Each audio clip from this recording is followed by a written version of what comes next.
This lesson is an add-on to the 1.6 lesson where we're converting between fractions, decimals, and percents. So this case is if only part of the decimal repeats. For example, the number 4 on the notes was the decimal 2.61, but only the 1 repeated instead of 6 and 1. So this works a little bit differently.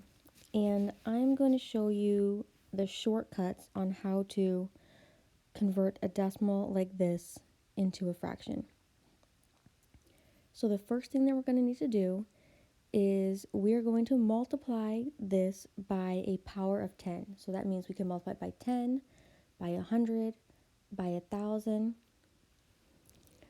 And we're going to pick that so that when I subtract this original number, 2.61, from the new number, that the repeating part will cancel out. So we won't have that repeating part anymore.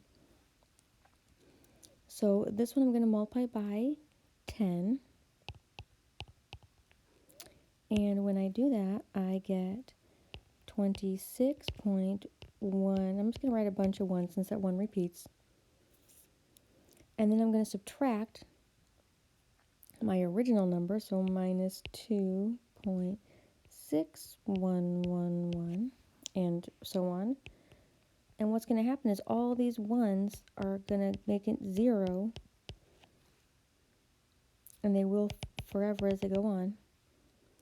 And then I can just focus on this part here. So I need to borrow 5, make it 11, minus 6 is 5. Bring down the decimal. 5 minus 2 is 3. And then 2 minus nothing is 2. So I get 23.5. So when we are turning a regular repeating decimal into a fraction, we would put it over a 9 or 99 or 999, 1 less than the place value that it's in. So in this case, we're going to put it over 1 less than the number we multiplied by. So I multiplied by 10, so 1 less than that is 9. So I'm going to take the 23.5 that we got and put that over 9. And then our last step then is we can't have a decimal in a fraction. So then I would need to multiply this number by 10 in order to move that decimal over 1.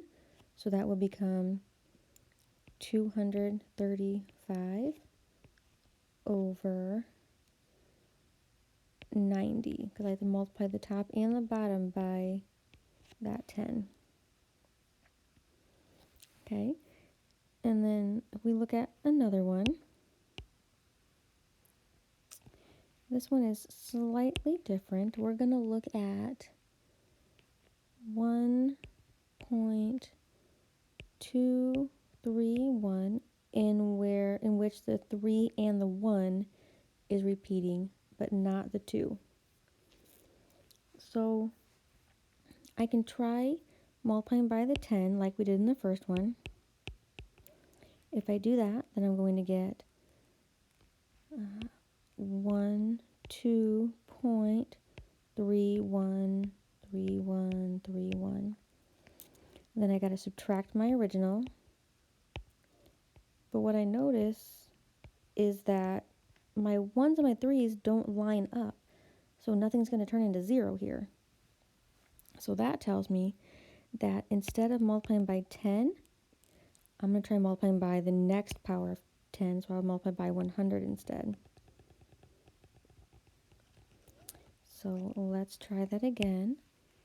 This was a 1, so let's try multiplying this by 100 instead of 10. So that's going to give us